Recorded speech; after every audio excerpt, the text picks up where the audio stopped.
Excelente noite, bem-vindo, bem-vinda a mais uma aula para você treinar com constelação medial, sua conexão com o seu pai, para que você possa ter um negócio cada vez mais próspero.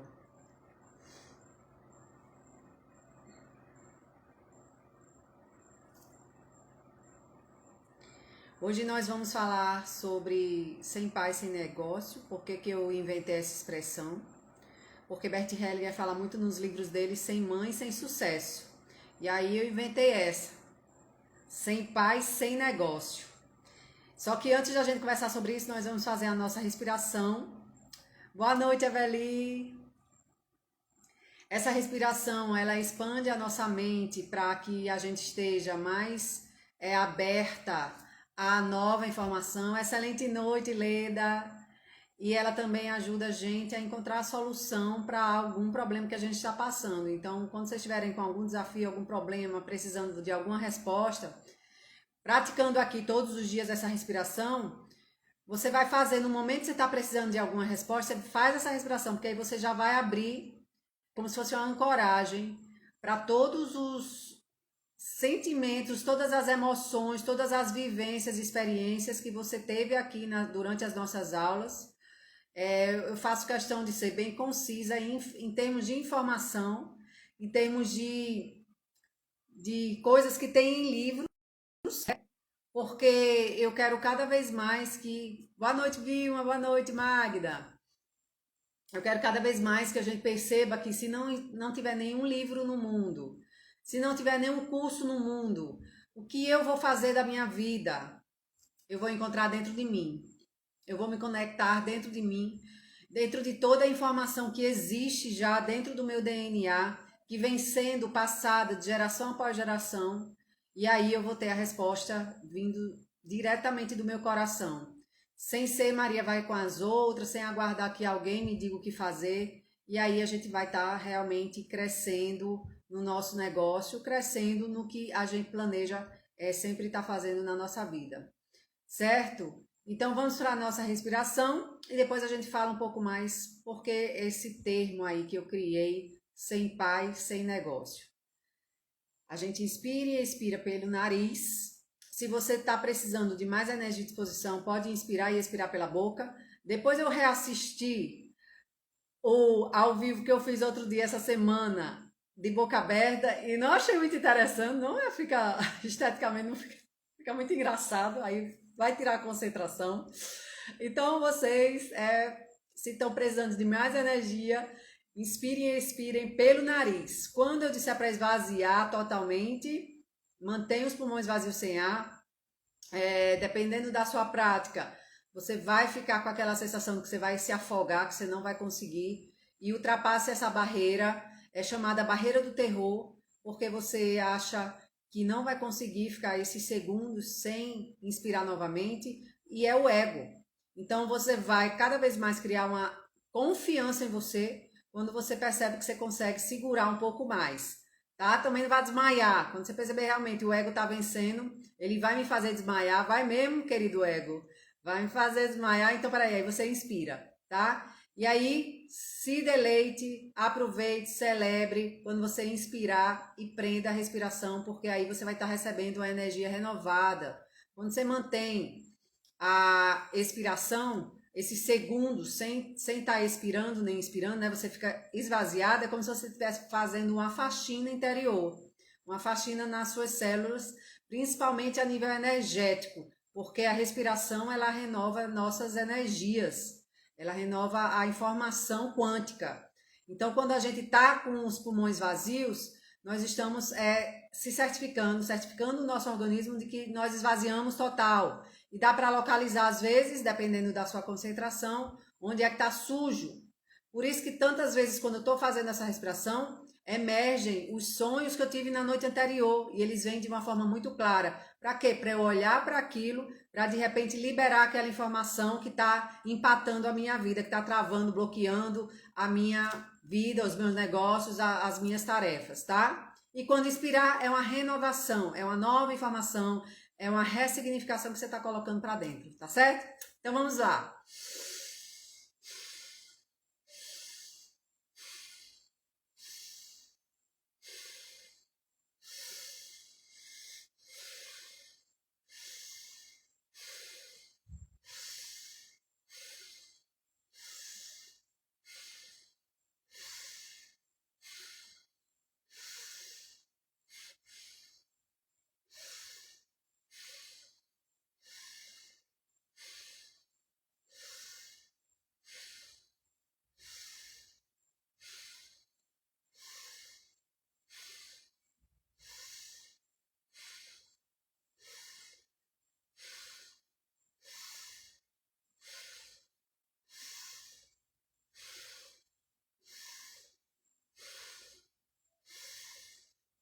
Expire esvaziando totalmente os pulmões e mantenha os pulmões vazios sem ar.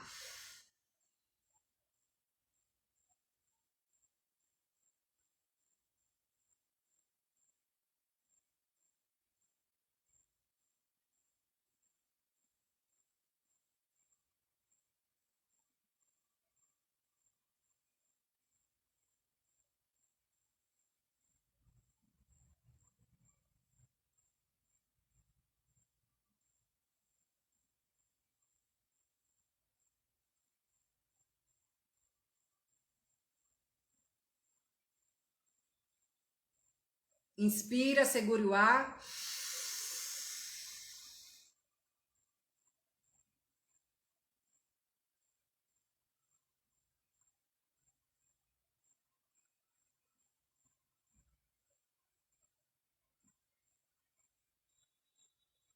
Expira, solte o ar. Inspire e expira mais uma vez.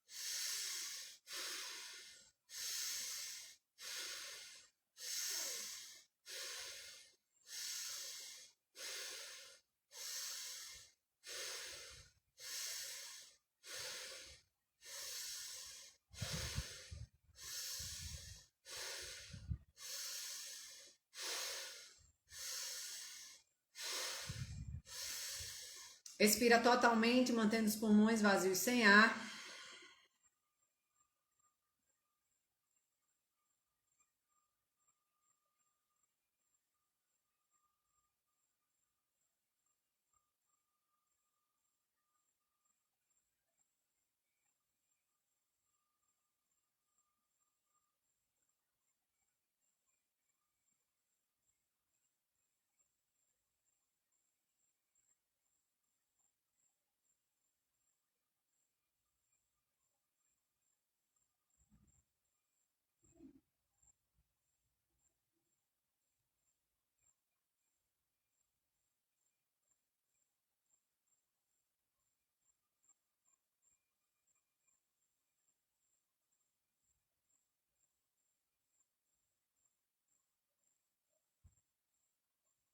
Inspira, segure o ar.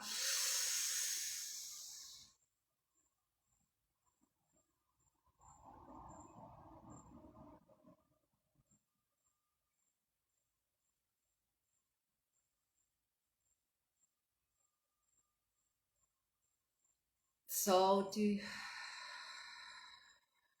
Respirando normalmente.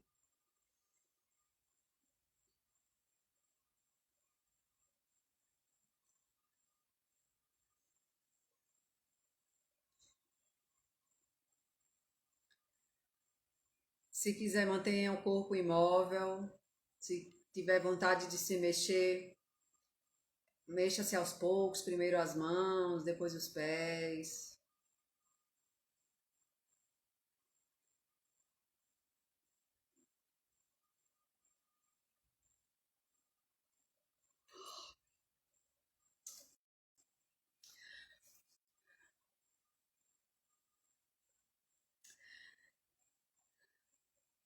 Eu quero saber de vocês, para a gente começar, qual é a história que vocês têm do dia do nascimento, do dia do seu nascimento, onde o seu pai estava. Por exemplo, a história que a minha mãe conta Engraçado que a gente sempre tem mais as versões que a nossa mãe conta sobre o pai, né? A história que a minha mãe conta é que o meu pai não foi para a maternidade com ela. Naquela época não tinha celular, né? Não tinha nem como avisar. Ela foi para a maternidade em trabalho de parto. Ela deixou os outros filhos com a, a irmã dela. E aí ela foi sozinha para a maternidade, segundo ela. E aí ficou lá, né, na maternidade aguardando chegar a hora. Quando chegou a hora, ela disse que não tinha vaga no corredor, não tinha lugar. Ela estava no corredor, desculpa. Ela estava no corredor, não tinha lugar, a maternidade estava lotada. Pense, um monte de ariano. Cadê esse povo ariano, hein? Daqui de Natal. Quero saber. Cadê o povo que nasceu no dia, entre os dias 8 e 9 de abril de 1979? Cadê esse povo guerreiro? A maternidade estava lotada, ela não conseguiu nem vaga para a parte particular da maternidade, foi para a parte pública da maternidade e disse que estava mais lotada ainda. Mas como na parte pública, né, do INPS, naquela época era INPS, eu acho, aí quando ela estava lá no corredor, ela só falou assim para a enfermeira que estava passando: eu vou ter essa menina é aqui, eu vou ter esse menino, que não sabia naquela época, não tinha é, esse negócio de saber sexo, né? Há 41 anos atrás. Aí ela disse: eu vou ter esse menino aqui. Aí a enfermeira arranjou uma sala de pré-parto para ela. E foi ali mesmo, na sala de pré-parto, que eu nasci. E o quê? Que babado forte é esse, Vilma?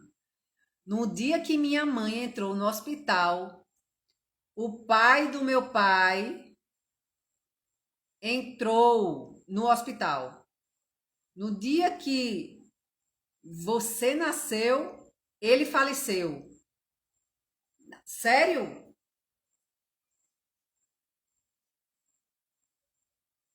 Que história linda.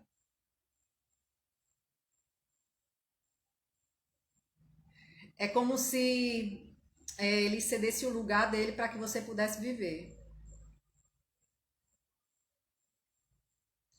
E isso é muito interessante acontecendo nos sistemas. É, eu vou falar aqui do suicídio, é um assunto muito sério, tenham consciência. Tô frisando bem isso porque eu tenho um vídeo no YouTube que eu falo sobre autismo. E eu já recebi alguns comentários da pessoa dizendo assim: você fala com falta de respeito sobre o autismo. Então eu sei que é muito sério o autismo, eu sei que é muito sério o assunto suicídio, e a gente busca transmitir a informação para que se torne mais leve, porque às vezes as pessoas colocam um peso numa situação porque elas não aceitam. E aí elas tornam cada vez mais pesada a situação porque elas não aceitam. Porque na realidade elas não aceitam e colocam peso naquela situação porque elas gostariam de ocupar aquele lugar. Então, quando a pessoa vê um suicídio e fica revoltada com aquilo, ou acha que o assunto é sério demais, é porque ela inconscientemente desejaria estar naquele lugar. Então, no caso do autismo, ela acha que eu falo de uma forma muito leve, chegando a achar que eu estou desrespeitando, né? A, a pessoa, na verdade, ela gostaria de estar no lugar do autista. Ela vê ali de fora, ela gostaria de estar naquele lugar. Ela gostaria de ser a pessoa que está olhando para aquele morto e para aquele assassino. Então, quando a gente vê na constelação medial o suicida, ele tira a vida para ele poder dar espaço para a vida de outras pessoas do sistema. Claro que essa é uma forma inconsciente, assim como o autismo é inconsciente. O sistema leva aquilo, é um movimento inconsciente.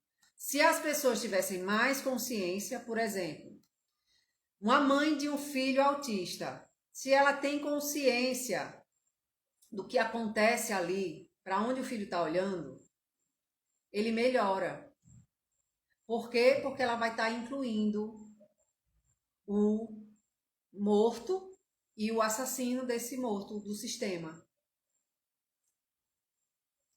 Agora, quando ela está na inconsciência, ela só vê a dor da morte. Ela só vê a dor do morto, porque ela não sabe o que é que está acontecendo ali por trás. O que é que está na alma daquela criança, daquele filho. E eu conheço mães que levam a condição, o autismo é uma condição, né? É a condição do filho ser autista de uma forma muito leve. Não precisa ser algo pesado. Certo? Então, o suicídio se mostrou em várias constelações mediais que a gente fez nas turmas de formação de consteladores mediais. Exatamente isso. A pessoa que tira a própria vida, ela cede um lugar. É como se fosse assim, a tampa, a garrafa está muito cheia, está borbulhando. As pessoas ali do sistema, principalmente no núcleo familiar, por exemplo, aqui tem muito homem que está tirando a própria vida. Geralmente eles fazem isso pela família, porque às vezes a família não está em condições financeiras, né? É falta do pai, né? E não está em condições financeiras. Eu estou falando isso e levo muito a sério isso. Porque se alguém chega aqui e está pensando nisso, se alguém vê essa aula e está pensando nisso, essa pessoa vai dar um clique e começa a ver uma outra forma, uma forma mais consciente de solucionar isso. Então, às vezes, o sistema ele tá tão emaranhado, ele tá tão num nó, que aquela pessoa, no caso, é uma mente ingênua, inconsciente, inocentemente, ela acredita que tirando a própria vida, ela vai gerar um espaço. Ela vai dar um espaço ali para aquelas pessoas que estão sufocadas, que estão sem vontade de vida. E assim acontece, por exemplo, um pai que tem uma filha mais nova que está pensando na morte o tempo todo. Esse pai, ele sente, a alma dele sente, ele não sabe o que fazer. Ele não sabe como tratar a filha, ele não sabe como ajudar a filha. Então, para que a filha tenha vida, ele vai tirar a própria vida. É um movimento de amor, não é um movimento egoísta, como eu já ouvi muitas pessoas falando, é que o suicídio ele é egoísta, ele não pensa em ninguém quem vai ficar. Então é um movimento.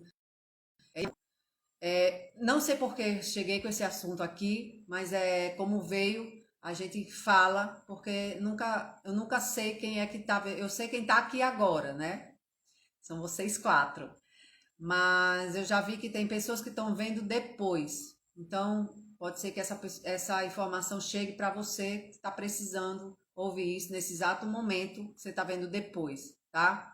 Então, uma pessoa, ela tira a própria vida porque ela está inconsciente e tem uma dor muito grande na alma. E essa dor não é uma dor individual, é uma dor do sistema todo que está colapsando de tanto emaranhamento, tá? Então, tem 4 gerações da família Vargas que uma após a outra um dos integrantes da família comete suicídio. Por quê? Porque está sufocado, tem algo que não está sendo visto.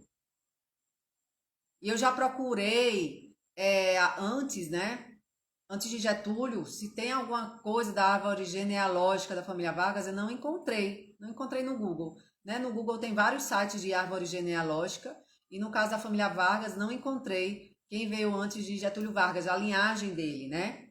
A família Vargas tem história de vários lugares da Europa, né? Que é de onde veio, acredito eu.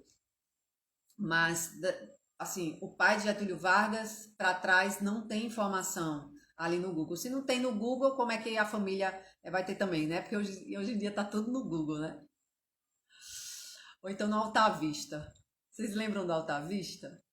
Então, pronto, a gente abriu esse parêntese e tem a ver com o nosso tema também, eu acabei de conectar. Sem pai, sem negócio. Então, o filho que teve um pai que tirou a própria vida, ele fica com as pessoas vivas. E dependendo como foi as pessoas que ficaram vivas, o que elas falaram, como por exemplo, seu pai foi um egoísta porque ele tirou a sua própria vida.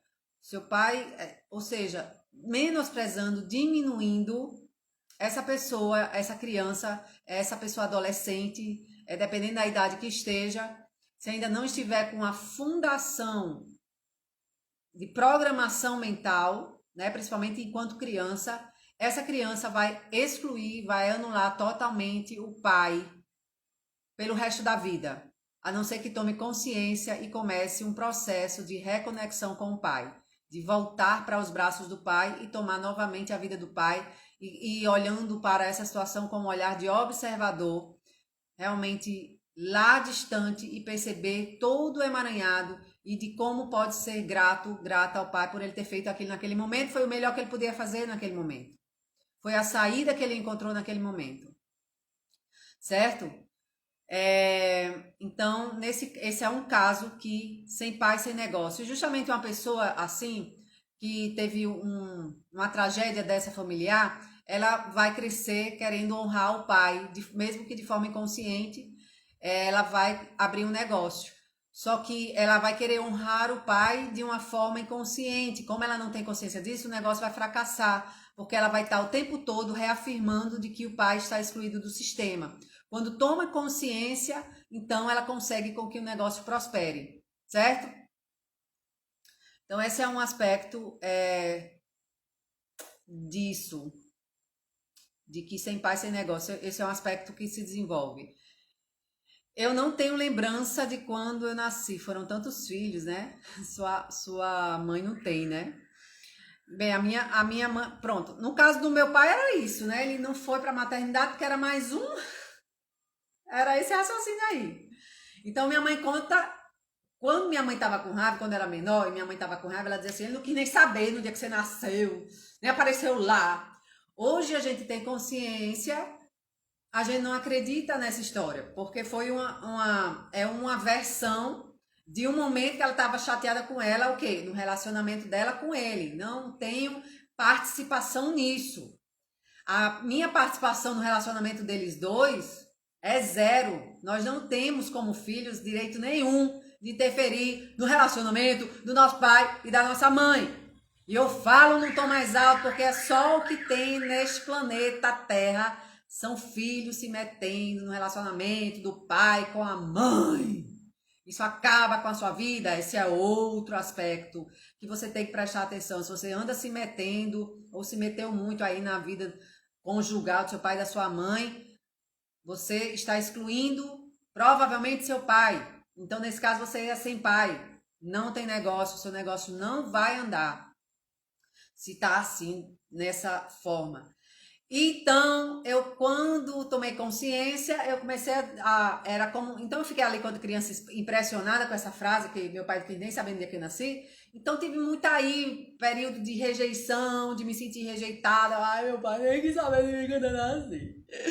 E hoje, com a consciência que eu tenho, o que é que eu já ressignifiquei? Meu pai estava muito dedicado ao meu nascimento. Tanto é que ele estava trabalhando. Ele estava tão dedicado ao nascimento, que ia ser 3 bocas para alimentar, né? Uma boca a mais alimentar, que ele foi fazer o que ele sabia fazer. E geralmente é isso que o homem sabe fazer. Ele vai lá trabalhar, ele não vem aqui dar um carinho, um afeto. Se bem que tem muitos homens hoje em dia que estão num papel invertido, e tá tudo bem. Mas o homem, ele não é essa coisa de afeto, de ai, chega meu bebê, chega. Não, o homem foi, principalmente da geração do meu pai, foi educado numa brutalidade, né? Homem que é homem é macho. Homem que é macho, cadê? Vai trabalhar, vai encher aí a casa, vai botar dinheiro dentro de casa.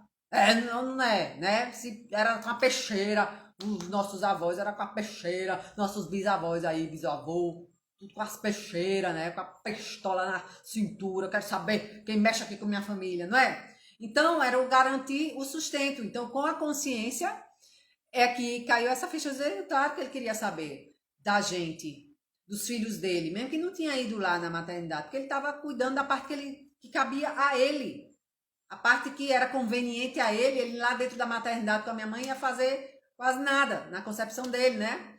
No meu caso, serviram muito, o pai dos meus filhos serviu muito para segurar a mão e quebrar as mãos dele, né? Na hora da contra. Esmaguei as mãos, né? Aí os caras serviram. Mas na concepção da geração do meu pai, não tinha, vou fazer o que lá? Não tem nada para fazer lá.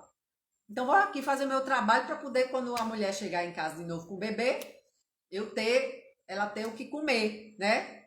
Então tem certas informações que a gente carrega uma vida inteira que bloqueiam o nosso negócio. Então essa informação aí primordial, que é do momento do seu nascimento, ali nos primeiros dias, as histórias que circulam aí na sua mente, que está bem no inconsciente, está guardada, e talvez agora você está conseguindo que emirja,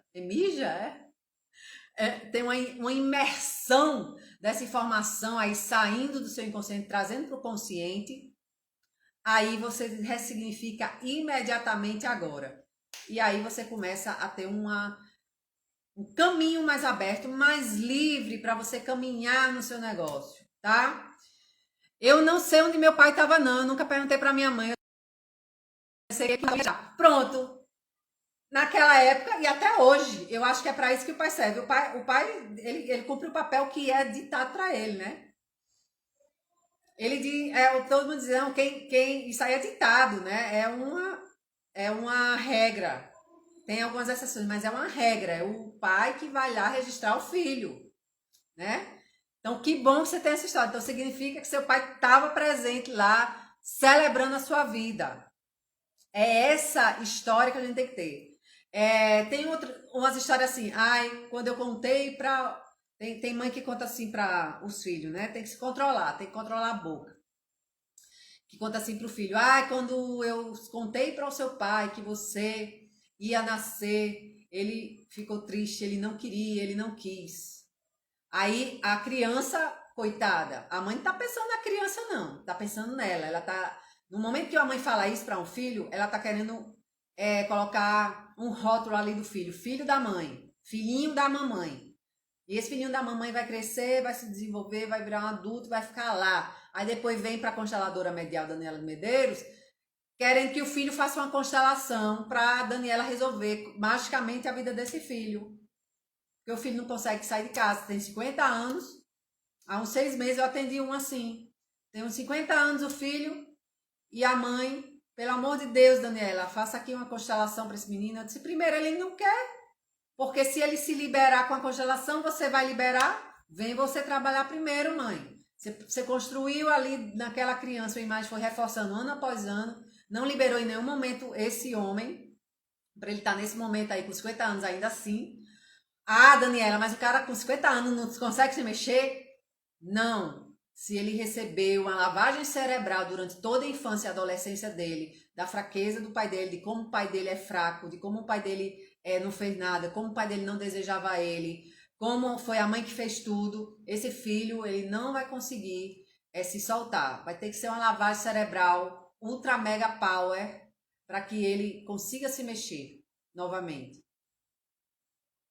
Porque esse é o tipo de filho que ele não quer nem saber do pai. Ele não quer nem saber a versão do pai. Quando ele vê o pai de longe, ele já toma um ranço, já tem um ódio. Porque, na verdade, o ódio e o ranço não é dele, como filho. É de alguém que ele pegou do sistema. Às vezes é até de outra pessoa da família, né? Que ficou lá fazendo a lavagem cerebral. Então, a gente tem que ter muito cuidado, como mãe, do que a gente anda falando. Porque, realmente, principalmente se é um homem muito calado. A mulher, muitas vezes, ela não chega para o homem perguntar o que é. O que é que tá aí passando? Por que você não... Por que eu tô dando aqui a notícia de que a gente vai ter um filho e você tá triste aí? Ficou borocochô?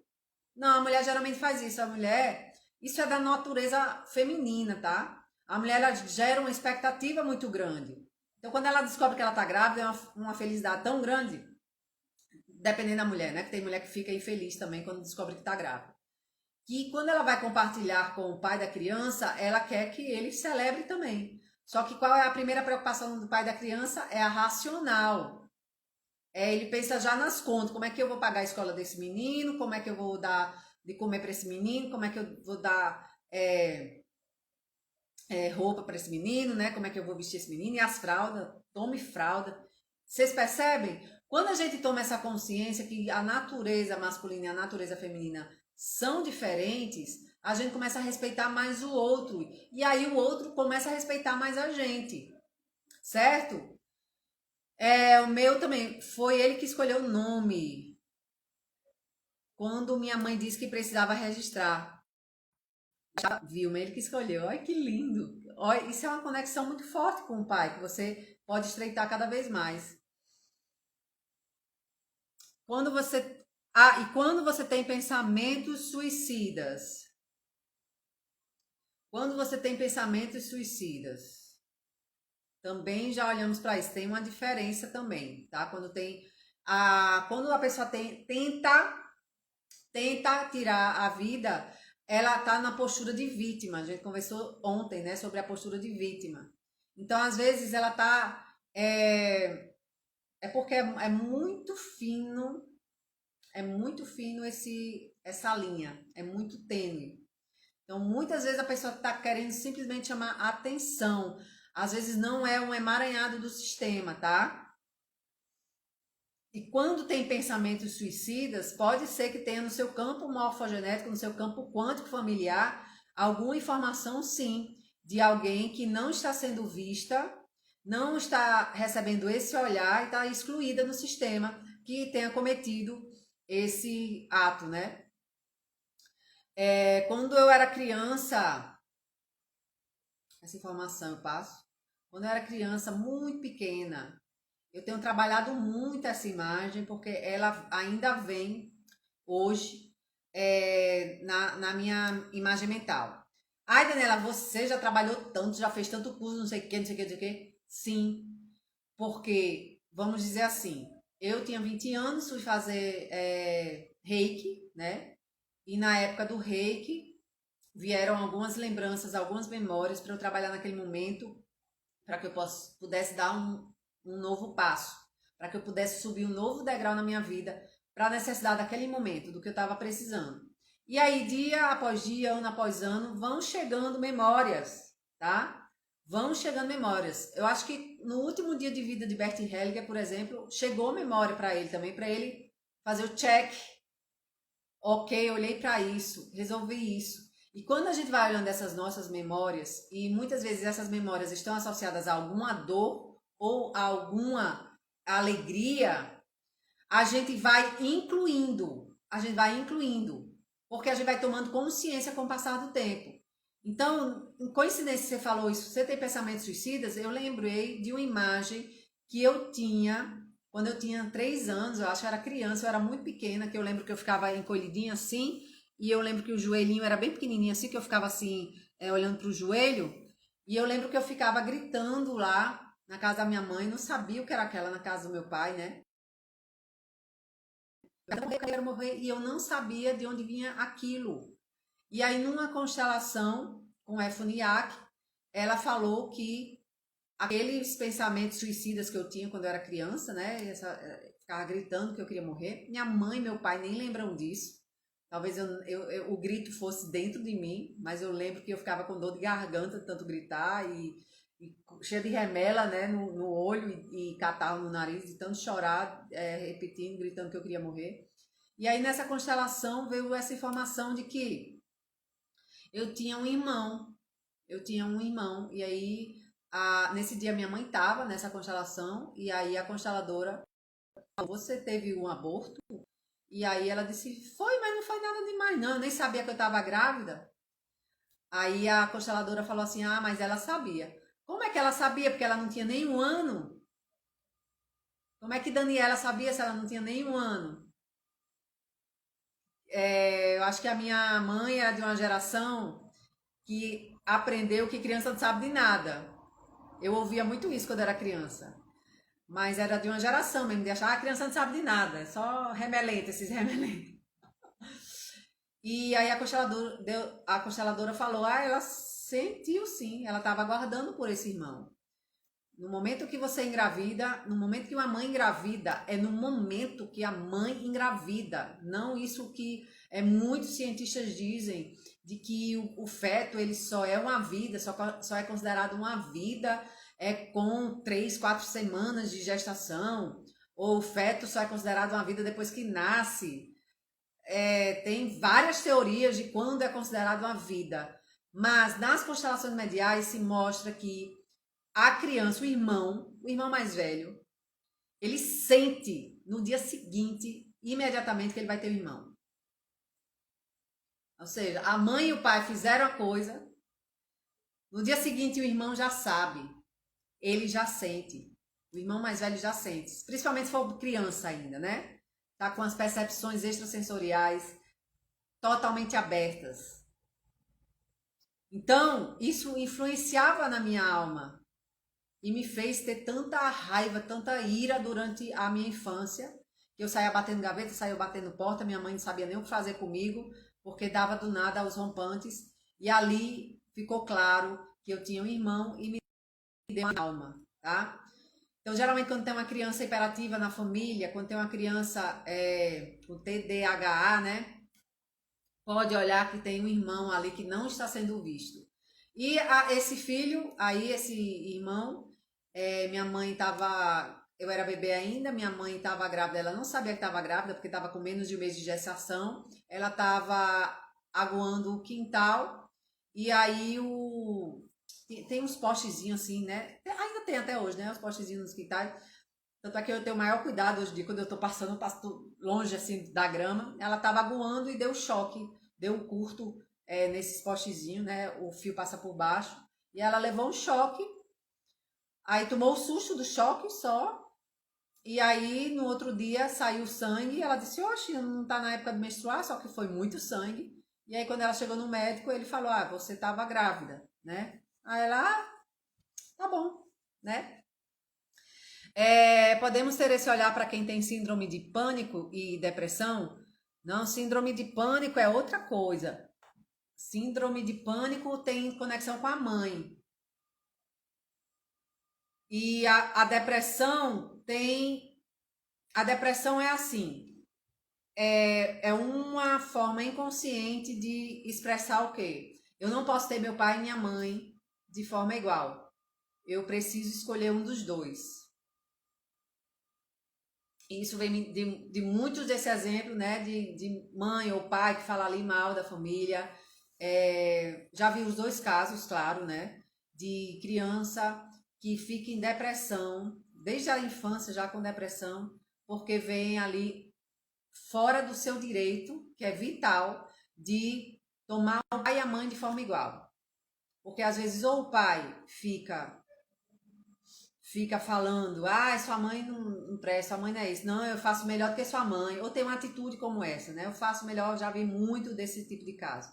Eu faço muito melhor do que sua mãe é uma louca, sua mãe é isso, não sei o que, não sei o que. A criança sente isso e ela se sente coagida, mesmo que não chegue assim, você prefere seu pai ou eu?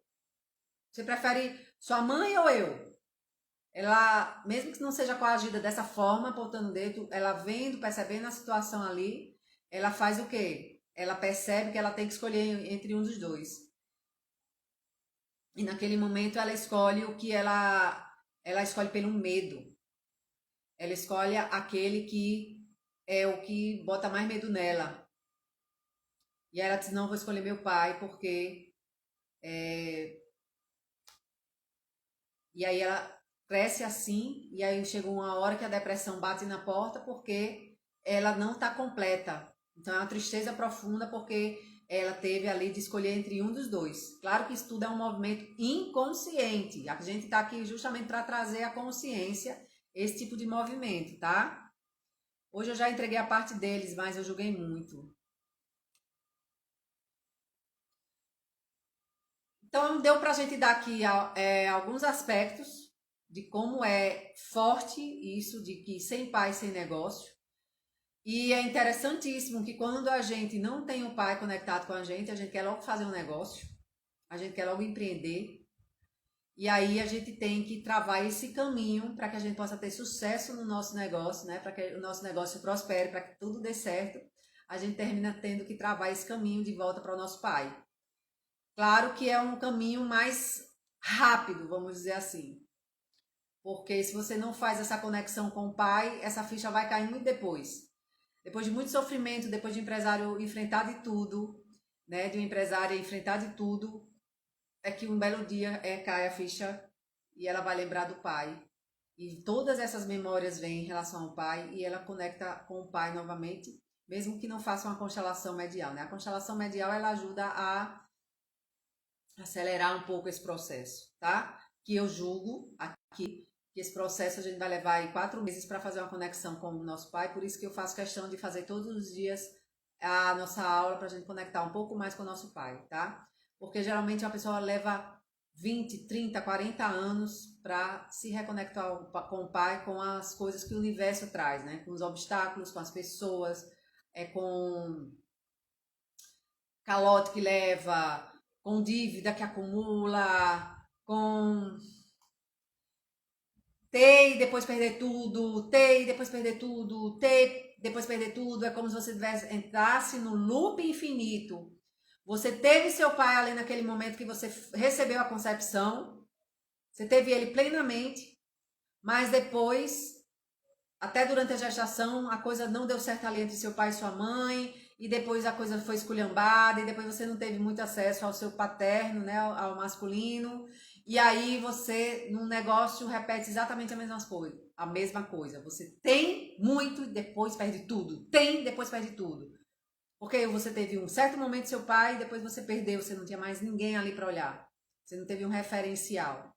E aí você vai reconectando cada dia um pouco mais e mais, tá? Então vamos hoje mais 1% dessa conexão. Vamos fechar os olhos, encontrando o centro. Respire bem profundamente.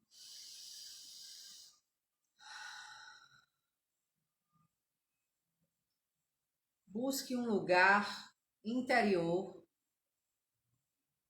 em que você está completamente calma. Uma parte do corpo que esteja calma, completamente calma. Respire, encontrando essa parte calma, serena, tranquila.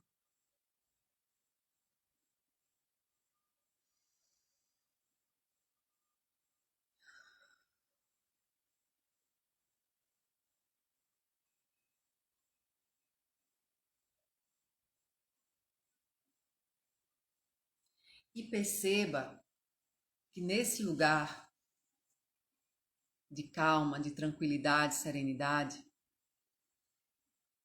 tem uma tela de cinema. E você começa a ver na frente, na tela do cinema, o nascimento do seu pai. O momento que ele nasceu. E começa a passar o filme do pai e da mãe do seu pai, recebendo seu pai no mundo, os irmãos, se ele tinha irmãos, as irmãs, se ele tinha irmãs, recebendo em casa, depois ele aprendendo a comer, depois ele aprendendo a andar,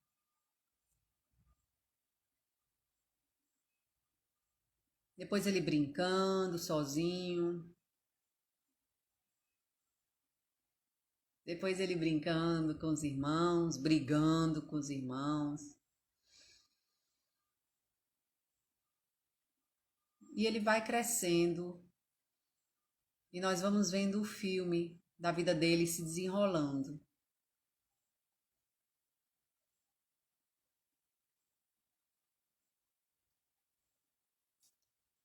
Então ele começa a estudar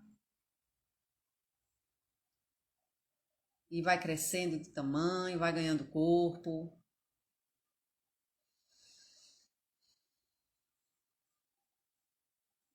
Começa a ter a matéria preferida na escola. Brinca de bola, brinca com os colegas, os vizinhos.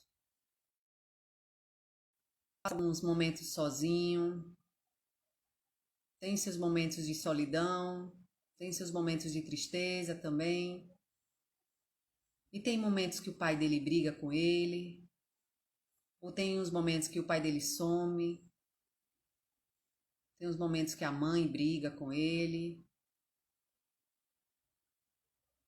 tem momentos que a mãe faz carinho, ensina algo, o pai também em algum momento ensina algo, e ele vai crescendo.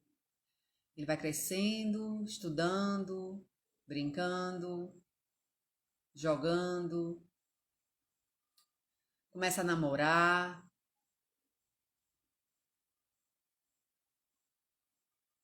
namora uma, namora outra, até escolher sua mãe. Eles se escolhem.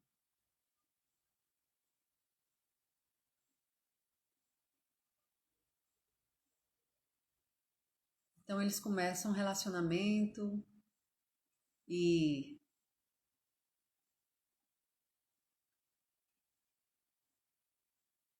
ou casam ou não casam, e logo tem filhos. Se você é o primeiro a nascer, você nasce. Se você veio depois de outros irmãos, você nasce. E quando o seu pai, logo depois de você nascer, coloca os olhos em você, olha para você, pequenininha, ele pensa, querida filha.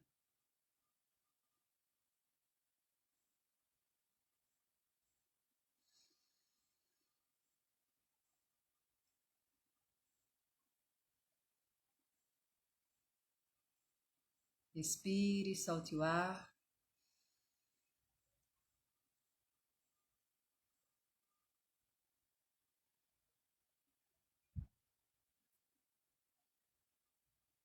No seu momento, abra os olhos.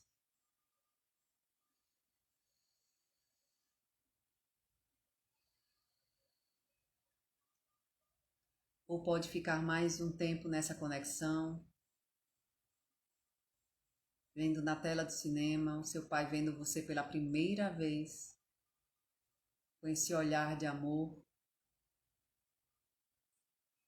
e falando, mesmo que mentalmente, para você, querida filha. Um abraço coletivo, tenham uma noite maravilhosa, fiquem com Deus, até amanhã.